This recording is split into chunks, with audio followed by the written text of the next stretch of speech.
Hello दोस्तों, कैसे हैं आप सब। आज की हमारी कहानी है बहू की ताकत। मनोज की शादी अनु से हुई थी। मनोज एक बहुत ही दकियानुस परिवार से संबंध रखता था और मनोज के माता पिता पुराने जमाने के सास ससुर की तरह बहू के ऊपर बस हुक्म चलाया करते थे।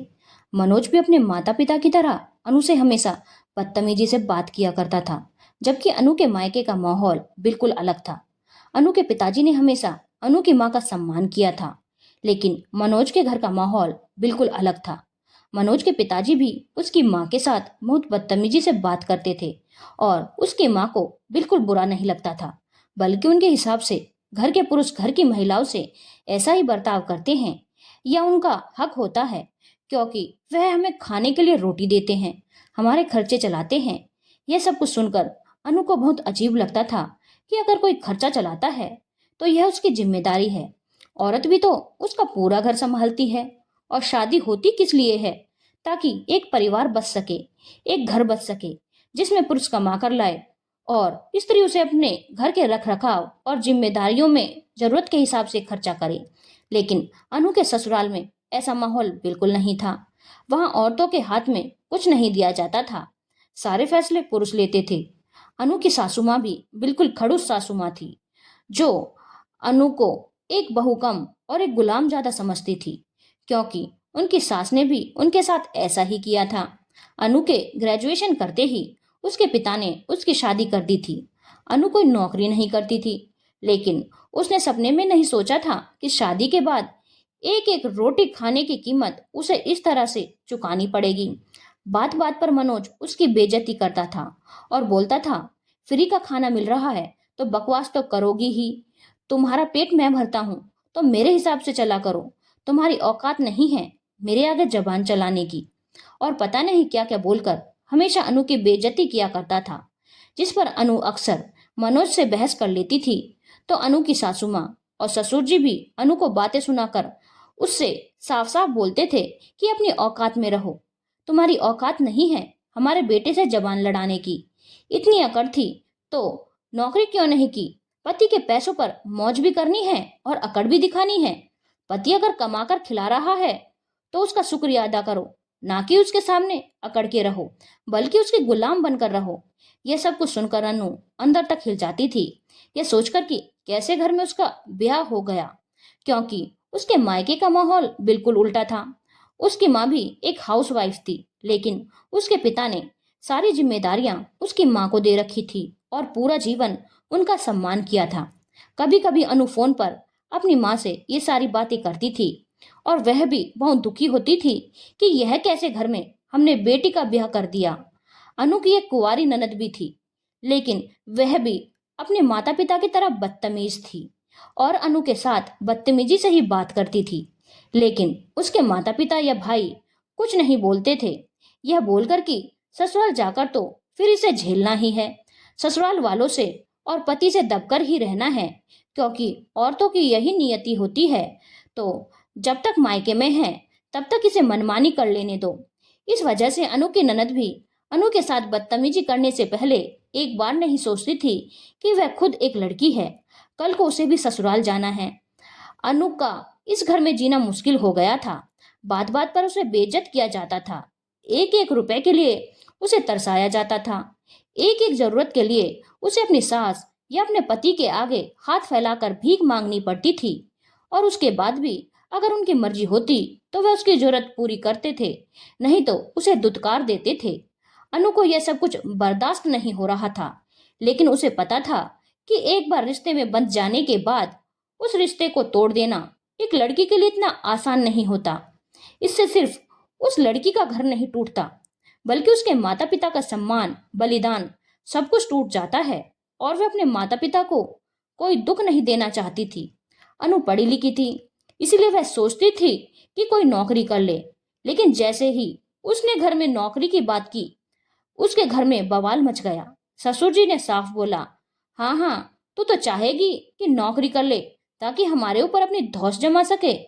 औरतों को घर के बाहर नौकरी करने जाने दिया तो घर बर्बाद होना तय है। फिर तो बात बात पर मर्दों पर धौंस जमाएंगी कि हम कमा कर लाते हैं और हमें अपने गुलाम बनाकर रखना चाहेंगी। हमारे घर में यह सब कुछ कभी नहीं होगा। अगर हमारे घर में रहना है तो हमारे हिसाब से रहना होगा। कोई जरूरत नहीं है नौकरी करने की। चुपचाप चूल्हा चौका करो और अपने काम से काम रखो। दो रोटी मिल तो रही है खाने को, उसका शुक्र मनाओ कि तुम्हारा पेट तुम्हारा पति भर रहा है। तुम्हें तो उसके पैर धोकर पीने चाहिए। मनोज भी यही सब बोल रहा था और बोल रहा था, आगे से कभी हिम्मत मत करना मेरे आगे ऐसी बकवास करने की। तुमने सोच भी कैसे लिया कि मैं तुम्हें नौकरी करने दूंगा ताकि तुम मेरे ऊपर अपनी अकड़ दिखाओ। इतने ही नौकरी करने का शौक था तो शादी क्यों की थी। अनु को समझ में आ गया था कि इन लोगों को समझा पाना आसान नहीं है और उसने अपनी माँ से बोला कि मैं बहुत मजबूर हूँ, इस रिश्ते को चला पाना मेरे बस की बात नहीं। बहुत घटिया लोग हैं यह लोग। अभी अनु की छोटी बहन की शादी भी नहीं हुई थी, इसीलिए अगर अनु कोई फैसला करती तो उससे उसकी छोटी बहन की जिंदगी भर पर भी असर पड़ता, क्योंकि ऐसे मामलों में समाज अक्सर औरत को ही गलत मानता है। पुरुषों की गलती तो समाज को दिखती ही नहीं। इसीलिए अनु चुपचाप सब कुछ बर्दाश्त कर रही थी। लेकिन उसने फैसला कर लिया था कि बहन की शादी होते ही वह अपनी जिंदगी के लिए कोई अहम फैसला जरूर लेगी, क्योंकि इस तरह की जलालत भरी जिंदगी वह ज्यादा दिन नहीं जी सकती। अब तो कभी कभी मनोज अनु के ऊपर हाथ भी उठा देता था और कभी कभी सासू माँ भी अनु के ऊपर हाथ उठा देती थी, जिससे अनु का खून खौल जाता था। काफी कुछ बर्दाश्त कर रही थी अनु उस घर में, सिर्फ और सिर्फ अपने माँ बाप और बहन के लिए।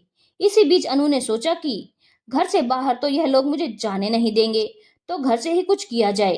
अनु को बहुत अच्छा मेकअप करना आता था और उसने अपने मेकअप वीडियोस बनाकर सोशल साइट्स पर डालनी शुरू की, क्योंकि उसे उम्मीद थी कि आज नहीं तो कल उसकी वीडियो वायरल होगी और उसे कुछ आर्थिक मदद हो जाएगी और वह अपने पैरों पर खड़ी हो जाएगी। लेकिन मनोज को यह बर्दाश्त नहीं हुआ और उसने इस बात के लिए घर में बहुत बड़ा बवाल मचाया, क्योंकि अनु की एक वीडियो वायरल होने लगी थी जो कि मनोज को अपने फोन में दिख गई थी और मनोज को समझ में आ गया था कि अनु घर से काम कर रही है। और उसे यह भी समझ में आ गया था कि अगर अनु के हाथ में पैसे आने लगे तो फिर उन लोगों की अकड़ वह कभी बर्दाश्त नहीं करेगी। इसीलिए मनोज ने घर में बहुत बड़ा बवाल मचाया और अनु का फोन छीनकर उसका चैनल डिलीट कर दिया। अनु हैरान रह गई कि कोई इतना तुच्छ मानसिकता का कैसे हो सकता है कि पत्नी को कमाई करते नहीं देख सकता। मनोज ने अनु का चैनल डिलीट करके उसके हाथ में पोछा पकड़ाया और बोला, चल पोछा मार, तेरी यही औकात है, इससे ज्यादा कभी सोचना भी मत। ससुर जी ने और ननद किनारे खड़े होकर हंस रहे थे और ससुर जी ने बोला, औरतों को पांव की जूती बनाकर रखना ही सही होता है, वरना यह सिर पर चढ़कर नाचने लगती हैं। अच्छे से पोछा लगाना, अगर घर थोड़ा भी गंदा नजर आया ना तो पूरे घर में दोबारा पोछा लगवाऊंगा, कहकर अनु के ससुर जी अपने कमरे में हंसते हुए चले गए। अब तो अनु ने तय कर लिया था इन घटिया लोगों को सबक सिखाने का। अनु आज खून के आंसू पीकर रह गई थी और सोच रही थी, औरत क्या इतनी मजबूर होती है, इतनी कमजोर होती है। खैर अभी वह कुछ नहीं कर सकती थी, क्योंकि वह अपनी वजह से अपनी बहन की जिंदगी में कोई आंच आने देना नहीं चाहती थी। जरूरी नहीं था कि उसे इतना घटिया ससुराल मिला था तो उसकी बहन के साथ भी ऐसा ही हो। खैर वक्त इसी तरह से बीत रहा था और समय के साथ अनु की बहन की शादी हो चुकी थी और अनु अब अपने लिए कोई बड़ा फैसला लेने की सोच रही थी कि लॉकडाउन आ गया और लॉकडाउन में जैसे ही कंपनियां लॉस में जाने लगी, बहुत से लोगों की नौकरियां चली गई, जिसमें कि मनोज की नौकरी भी चली गई और मनोज घर बैठ चुका था। बैंक में रखे हुए पैसे कोई कितने दिन खाता। मनोज ने काफी बड़ा लोन लेकर घर खरीद रखा था, जिस घर के किस्त के रूप में हर महीने अच्छी खासी रकम जाती थी। मनोज के पिताजी ने अपनी सारी जमा पूंजी मनोज की पढ़ाई में लगा दी थी, इसीलिए उनके पास भी ज्यादा कुछ पैसे नहीं बचे थे। बस जो पैसे बचे थे उन्होंने अपनी बेटी की शादी के लिए बचा के रखे थे, जिससे वह किसी भी कीमत पर खर्चा नहीं करना चाहते थे, क्योंकि बेटी की शादी कुछ महीने बाद ही होनी थी। जैसे तैसे काफी वक्त बीत गया, लेकिन मनोज की दूसरी नौकरी नहीं लगी। इस बीच अनु को मनोज और उसके घर वालों ने अच्छा खासा बेइज्जत किया कि अब तो मनोज कमा भी नहीं रहा, लेकिन अनु के ठूसने में कोई कमी नहीं आई। उन लोगों के हिसाब से अनु को एक वक्त खाना खाना चाहिए, क्योंकि उसका पति अभी कमा नहीं रहा और पता नहीं क्या क्या बोलकर अनु को बेइज्जत करते थे। अनु की बहन की शादी हो चुकी थी और अब वह कोई भी फैसला लेने के लिए स्वतंत्र थी। लेकिन अनु अब पता नहीं किस इंतजार में उन लोगों की बकवास बर्दाश्त कर रही थी। और कुछ समय बाद अनु की ननद की शादी उसके ससुर जी ने अपनी जमा पूंजी लगाकर कर दी और अब अनु के सास ससुर और मनोज पूरी तरह से कंगाल हो चुके थे, क्योंकि बैंक के सारे पैसे भी अब खत्म हो चुके थे और मनोज की कोई नौकरी अभी तक नहीं लगी थी। अब मनोज को लगा कि सही वक्त आ चुका है इन लोगों को इनकी औकात दिखाने का। मनोज के अकाउंट में इतने पैसे भी नहीं बचे थे कि वह घर का राशन मंगा सकता था और घर में सारा राशन खत्म हो चुका था। अब सही वक्त आ चुका था अनु को उन लोगों की औकात दिखाने का। घर में सब चिंता में बैठे थे कि आज खाना कैसे बनेगा, लेकिन अनु ने ऑनलाइन सारा राशन मंगवा लिया था, जिसे देखकर सब हैरान थे और उससे सवाल जवाब कर रहे थे। तो अनु ने बोल दिया कि उसकी तुम लोगों को चिंता करने की जरूरत नहीं है और तुम लोगों को कुछ बताना जरूरी नहीं समझती। अनु के ससुराल वालों को लगा कि शायद अनु ने अपने माता पिता से मदद ली होगी, उससे अधिक वह सोच भी क्या सकते थे। उनके हिसाब से औरत तो कुछ कर नहीं सकती, लेकिन अनु क्या कर रही थी और उसके दिमाग में क्या चल रहा था, यह उन्हें बिल्कुल पता नहीं था। इसी तरह 2-3 दिन और बीत गए। अनु के व्यवहार में अब साफ परिवर्तन दिख रहा था। एक दिन सुबह सुबह बैंक वाले घर पर आ गए घर की किस्त लेने के लिए, क्योंकि पिछले 4 महीने से घर की किस्त नहीं गई थी। मनोज के पास कोई जवाब नहीं था। उसने किसी तरह से हाथ पैर जोड़कर बैंक वालों से 1 महीने का वक्त लिया और फिर अनु के ऊपर अपना गुस्सा निकालने लगा। यह सब तुम्हारी मनहूसियत की वजह से हुआ है। तुम मेरी जिंदगी में आई और मेरा सब कुछ बर्बाद हो गया। तो सास ससुर ने भी उसे ताना मारा, तू है ही मनहूस, यहाँ तेरा पति एक एक पैसे के लिए मोहताज हो रहा है और तेरे चेहरे पर कोई सिकन भी नहीं। कुछ सोचा भी है अब क्या होगा? अनु ने बेधड़क बोला। मैं क्यों सोचूंगी, मेरा काम तो झाड़ू पोछा करने का है। औरत तो पैर की जूती होती है, घर चलाना तो मर्द का काम है। मुझे कोई फर्क नहीं पड़ता मनोज खुद को बेचकर पैसे लाए या जो करना है करे, मुझे क्या लेना देना। मनोज ने बोला, और तुमसे उम्मीद भी क्या कर सकता हूँ, तुम्हारी औकात भी इतनी ही है। अनु ने बोला। अब बोला, वैसे औकात तो मेरी कितनी है तुम सोच भी नहीं सकते। भूलो मत, अभी तुम्हारे पेट में जो रोटी जा रही है वह मेरे पैसों की है। मेरे टुकड़ों पर तुम लोग पल रहे हो। अभी तो अपनी औकात में रहो। और रही मेरी औकात की बात, औकात मेरी इतनी है कि मैं अभी चाहूं तो इस पूरे घर की किस्त एक बार में देकर सारा कर्जा खत्म कर दूं। सुनकर मनोज और उसके माँ बाप हैरान हो गए, क्योंकि वह तो वैसे भी कंगाल बैठे थे। अनु ने बोला, उस दिन तुमने मेरा चैनल डिलीट किया था तो मुझे समझ में आ गया था तुम लोग कितना घटिया लोग हो। लेकिन तुम लोगों का घटियापन देखकर मैंने काफी पहले अपने पैरों पर खड़े होने को ठान ली थी, इसलिए मैंने दूसरा चैनल बना लिया था। लेकिन अपने फोन में उसे लॉगिन नहीं किया था। वह चैनल मेरे मम्मी के फोन में है। मैं यहाँ से वीडियो शूट करती हूँ और अपनी मम्मी को भेज देती हूँ और मेरी बहन ने मम्मी को सारा प्रोसेस बता दिया। मम्मी बस वीडियो अपलोड कर देती हैं और शायद तुम्हें पता भी नहीं, मैं हर महीने तुम्हारी तनख्वाह से 5 गुना ज्यादा कमाती हूँ, क्योंकि पिछले 2 साल से मैं यह काम कर रही हूँ और काफी आगे बढ़ चुकी हूँ। लेकिन तुम लोगों को इसकी भनक भी नहीं लगने दी और मेरे अकाउंट में अभी कितने पैसे हैं तुम्हें कुछ भी नहीं पता, क्योंकि मैं 1 रुपया भी खर्चा नहीं किया है अभी तक और मेरे फोन में कोई नोटिफिकेशन नहीं आता। सारा कुछ मेरी मम्मी के फोन में आता है, क्योंकि मुझे पता है तुम लोग इतने घटिया लोग हो, इसलिए अब तुम चाहकर भी मेरा चैनल भी डिलीट नहीं कर सकते, क्योंकि मेरे फोन में तुम्हें कुछ मिलेगा ही नहीं।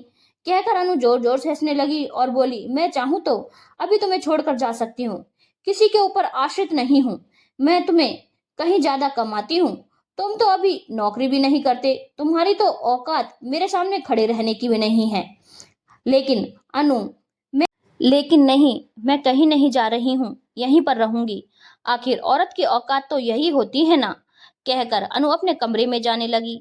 अब मनोज और उसके माँ बाप को लगा कि इस वक्त अनु उनके काम आ सकती है, क्योंकि सारे अकाउंट खाली हो चुके थे और अगर अब मनोज को नौकरी नहीं मिली तो और कुछ वक्त में भुखमरी की नौबत आ जाएगी। साथ ही साथ बैंक वालों का भी दबाव बढ़ता जा रहा था। मनोज अब अनु से बहुत प्यार से बात करने लगा था और साथ ही साथ ससुर जी भी अनु को सब कुछ समझ में आ रहा था कि कुछ ही दिनों में मनोज ने मुद्दे की बात कही। देखो अनु, तुम मेरी पत्नी हो और यह घर तुम्हारा ही तो है। अब घर की किस्त तो देनी ही है। तुम अगर घर की किस्त भर दो तो एक बहुत बड़ी मुसीबत मेरे सर से टल जाएगी। अनु इसी वक्त का इंतजार कर रही थी। अनु ने बोला, अरे मैं कैसे घर की किस्त भर सकती हूँ? मैं तो एक मनहूस औरत हूँ जो बस बैठकर खाना जानती है और जिसे तुम्हारे पैर धोकर पीने चाहिए। इस पर अनु की सासू माँ उसे समझाने आ गई और बोली, अरे बेटा, थोड़ा बहुत लड़ाई झगड़ा ताना मारना तो हर ससुराल में होता है। इसका मतलब यह थोड़ी ना होता है कि बहू अपने ससुराल के बारे में सोचे ही ना। अब तू कमाए चाहे मनोज, बात तो एक ही है ना। घर तो हम सबका ही है ना, तो मिल बांटकर इसकी जिम्मेदारी उठानी तो बनती है। अनु ने बोला, हाँ वह तो है मम्मी जी, और जब घर हम सबका है तो घर के काम भी तो हम सबके हैं। कहकर अपनी सास और ससुर की तरफ देखकर अनु ने बोला, एक काम कीजिए मम्मी जी, बढ़िया सी गर्मा गर्म खाना बनाकर मुझे खिलाइए। 2-3 प्रकार की सब्जियां, रायता, सलाद, पुलाव, नान और मीठे में भी कुछ बना लीजिएगा। आखिरकार घर सबका है तो जिम्मेदारियां तो सबकी है ना। सासू माँ अनु की तरफ देख रही थी क्योंकि यह ऑर्डर रोज वह अनु को दिया करती थी, लेकिन आज वह मजबूर थी। चुपचाप रसोई घर की तरफ जाने लगी। तब तक अनु ने आवाज लगाई, अगर खाना बेस्वाद बना तो दोबारा बनवाऊंगी और उस बेकार खाने को तुम लोग को खाना पड़ेगा। याद रखिएगा, मुफ्त की रोटियां तोड़ने नहीं दूंगी। सासू माँ की आंखों में आंसू आ गए क्योंकि बहू ने वही ताना मारा था जो वह उसे रोज मारा करती थी। उसके बाद अनु ने अपने ससुर जी की तरफ देखा और बोला, पापा जी, ये घर में बैठकर रोटियां तोड़ना अच्छा लगता है? अच्छे खासे हट्टे कट्टे हैं और मुफ्त की रोटियां तोड़ रहे हैं। घर में जाइए, जाकर बाजार से साग सब्जियां फल वगैरह लेकर आए। और हाँ, एक एक पैसे का हिसाब मुझे क्लियर चाहिए। हराम के पैसे नहीं है मेरे जो आप जैसे भिखारी पर लुटा दूं। अगर एक भी पैसे की हेर फेर हुई ना तो आपकी खैर नहीं, धक्के मारकर निकाल दूंगी इस घर से। सुनकर ससुर जी की भी हालत खराब हो गई और उन्हें भी बहुत बुरा लगा क्योंकि वह भी वही डायलॉग था जो वह रोज अनु को मारा करते थे, लेकिन अभी वह खुद कंगाल थे और अनु इस घर का खर्चा चला रही थी। अब अनु ने मनोज की तरफ नजर किया। मनोज चुपचाप अनु को देख रहा था क्योंकि उसे उम्मीद थी अनु उसे कुछ भी नहीं बोलेगी। आखिर वह उसका पति था। अनु ने मनोज के हाथ में झाड़ू और पोछा थमाते हुए बोला, पूरे घर को शीशे की तरह चमका दो। अगर एक भी धूल का कतरा नजर आया ना तो सारे घर में दोबारा पोछा लगवाऊंगी। मुफ्त की रोटियां नहीं तोड़ने दूंगी। यहाँ पर वैसे भी मुफ्त की रोटियां तोड़ तोड़ कर बस मोटे हो रहे हो। थोड़ा हाथ पैर चलाओ, कमा कर खिला रही हूँ तो उसका एहसान मानो, वरना तुम्हारी औकात नहीं है मेरे आगे खड़े होने की। मनोज को यकीन नहीं हो रहा था कि अनु उससे इस जबान में बात करेगी, लेकिन अनु ने उससे उसी जबान में बात की जिस जबान में मनोज रोज उसे बात किया करता था। खैर, 1 महीने का वक्त बीतने वाला था और मनोज और उसके माँ बाप अनु के हाथ पैर जोड़ रहे थे कि घर की किस्त वह भर दे। अनु ने बोला, ठीक है, मैं इस घर की किस्त भर दूंगी। आखिर हमारा ही तो घर है, हम ही तो इसमें रहेंगे, लेकिन मेरी एक शर्त है, इस घर को पहले मेरे नाम पर करो। इस पर मनोज ने बोला, क्या बकवास कर रही हो? यह घर मम्मी के नाम पर है और उन्हीं के नाम पर रहेगा। तो अनु ने बोला, तो फिर किस्तें भी अपनी मम्मी से भरवा लो। मुझसे उम्मीद मत करना। अगर मुझसे उम्मीद कर रहे हो तो यह घर पहले मेरे नाम पर करो। किस्तें छोड़ो, मैं पूरे घर की पेमेंट एक साथ करने को तैयार हूँ, लेकिन तभी जब यह घर मेरे नाम पर होगा। अब मनोज और उसके माँ बापों को लगा घर किसी के भी नाम पर हो, कम से कम घर तो रहेगा, तो उनके सिर पर छत तो नहीं जाएगी। और उन्होंने आपसी सलाह मशवरा करके वह घर अनु के नाम पर कर दिया और अनु ने घर की सारी कीमत अदा करके सारा कर्जा खत्म कर दिया क्योंकि अनु अपने चैनल से अच्छा खासा कमाती थी, जिसका अंदाजा अब मनोज और उसके माँ बाप को हो रहा था।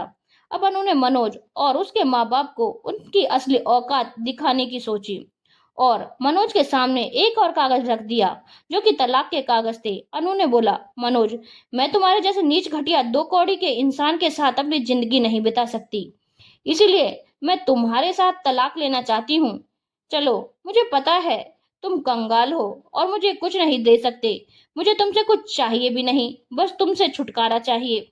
चुपचाप इन तलाक के पेपर पर साइन करो और निकलो मेरे घर से। सुनकर मनोज और उसके माँ-बाप की हालत खराब हो गई और उन्होंने बोला, पागल हो गई हो क्या? हमारे घर समाज में कोई औरत अपने पति से तलाक लेती है क्या? इस पर अनु ने बोला, बात तो आप लोग सही बोल रहे हैं, लेकिन आप जैसे घटिया लोगों के साथ रहने की गलती मैं कभी नहीं कर सकती। मैं तो कब का यह कदम उठा लेती, लेकिन मेरी कुछ मजबूरियां थी जो कि अब नहीं है, और अब मैं इस रिश्ते में बिल्कुल भी रहना नहीं चाहती।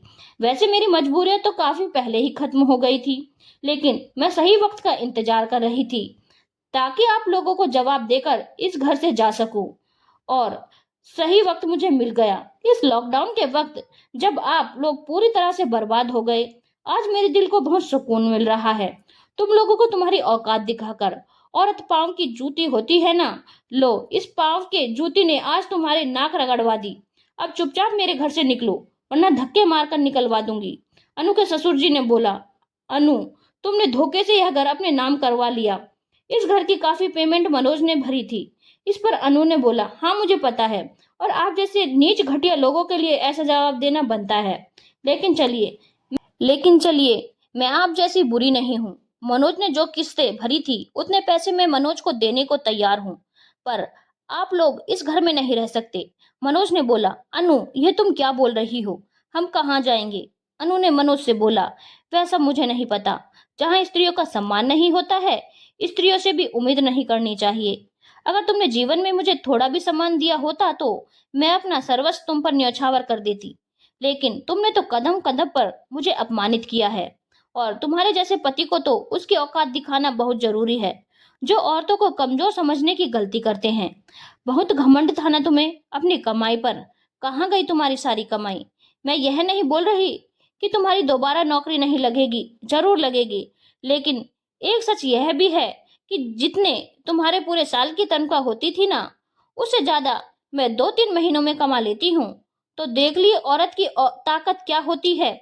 मैं आराम करने जा रही हूँ, तब तक तुम लोग अपना बोर या बिस्तरा समेट लो और अपने रहने का इंतजाम कर लो। मैं तुम लोगों के साथ इस घर में अब नहीं रह सकती, कहकर अनु अपने कमरे में चली गई।